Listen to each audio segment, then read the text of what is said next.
नेपाल ने संयुक्त राष्ट्र की सुरक्षा परिषद के लिए भारत की स्थायी सदस्यता का समर्थन क्या किया? चीन नेपाल से भड़का भड़का सा लग रहा है। असल में हुआ ये कि नेपाल के विदेश मंत्री प्रदीप ग्यावली नई दिल्ली आए हुए थे, जहां उन्होंने भारत के विदेश मंत्री एस जयशंकर से द्विपक्षीय वार्ता की। उसके बाद जैसे ही ये खबर बाहर आई कि नेपाल ने संयुक्त राष्ट्र की सुरक्षा परिषद की स्थायी सीट के लिए भारत का समर्थन किया है, तुरंत नेपाल में मौजूद चीन की राजदूत नेपाल के राष्ट्रपति से मिलकर इस बारे में विरोध जताती हैं और कहती हैं कि आपने ये ठीक नहीं किया। अपनी नाराजगी उन्होंने नेपाल के राष्ट्रपति से जाहिर की। नेपाल के राष्ट्रपति भवन के सूत्रों के मुताबिक जैसे ही प्रदीप ग्यावली और एस जयशंकर की मुलाकात के बाद यह खबर बाहर आई कि नेपाल संयुक्त राष्ट्र की सुरक्षा परिषद की स्थायी सीट के लिए भारत का समर्थन कर रहा है, वैसे ही नेपाल में मौजूद चीन की राजदूत हो यांग की राष्ट्रपति भवन शीतलावास पहुंचती है नेपाल में, और वहां पर न केवल उन्होंने आश्चर्य व्यक्त किया कि आपने कैसे नेपाल की तरफ से भारत की स्थायी सीट के लिए भारत का समर्थन कर दिया, और उन्होंने अपनी नाराजगी भी वहां पर जाहिर की।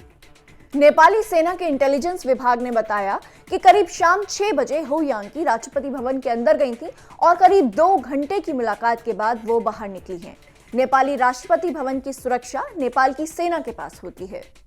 नेपाल के राष्ट्रपति भवन में काम कर रहे एक उच्च अधिकारी ने तो यहां तक बताया कि हो यांग की विदेश मंत्रालय को, यानी नेपाल के विदेश मंत्रालय को जानकारी दिए बगैर ही नेपाल के राष्ट्रपति भवन पहुंच गई, जहां उन्होंने नेपाल की ओर से संयुक्त राष्ट्र की सुरक्षा परिषद की स्थायी सीट के लिए नेपाल के समर्थन दिए जाने की घोषणा पर कड़ा ऐतराज जताया। संयुक्त राष्ट्र की सुरक्षा परिषद में 5 स्थायी सदस्य देश हैं, जो हैं अमेरिका, ब्रिटेन, फ्रांस और रूस और चीन। इनमें से चीन को छोड़कर बाकी सब संयुक्त राष्ट्र की सुरक्षा परिषद में भारत की स्थायी सीट के दावे का समर्थन कर चुके हैं। केवल चीन ही हमेशा इसमें पंगा डालता रहता है। भारत फिलहाल 1 जनवरी से यूएनएससी का अस्थायी सदस्य देश बना है 2 साल के लिए। जब इस सीट के लिए भारत ने इलेक्शन लड़ा तो यूएन के 192 देशों में से 184 देशों ने भारत की अस्थायी सदस्यता का समर्थन किया। लेकिन जब एक स्थायी सदस्य देश के तौर पर चीन का रिएक्शन पूछा गया तो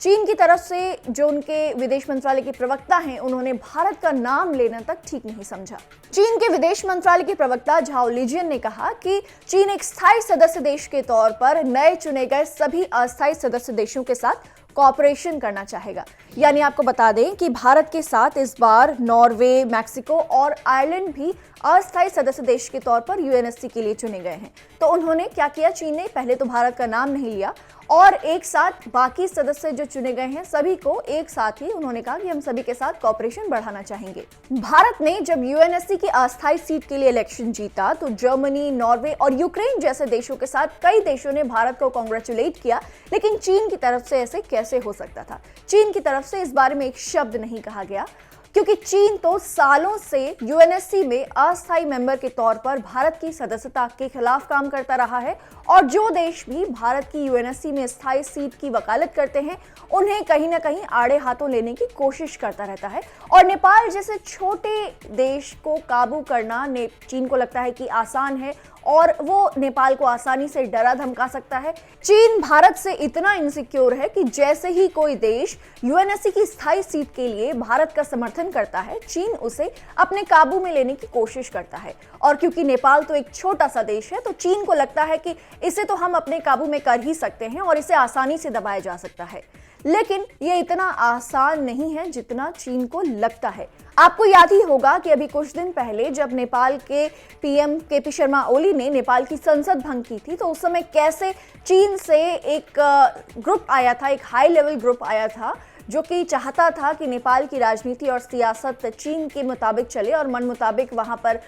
जो उनके पार्टी में जो दिक्कतें हैं कम्युनिस्ट पार्टी में, वो उनको दूर कर सके। लेकिन उस ग्रुप को बिना किसी नतीजे के वापस लौटना पड़ा था। इस तरीके से ये साफ जाहिर होता है कि जितना आसान चीन को लगता है नेपाल को काबू में करना, वो चीन के लिए उतना आसान है नहीं। और अब जब नेपाल के विदेश मंत्री प्रदीप ग्यावली ने भारत आकर भारत में ही नई दिल्ली में भारत के विदेश मंत्री एस जयशंकर से मुलाकात के बाद भारत को कह दिया है कि हम यूएनएससी की स्थायी सीट की सदस्यता के लिए भारत का समर्थन कर रहे हैं, तो ऐसे में ये बहुत मुश्किल हो जाएगा चीन के लिए कि वो चीन के एक देश के तौर पर वो नेपाल की विदेश नीति को अपने मन मुताबिक मोड़ तोड़ सके।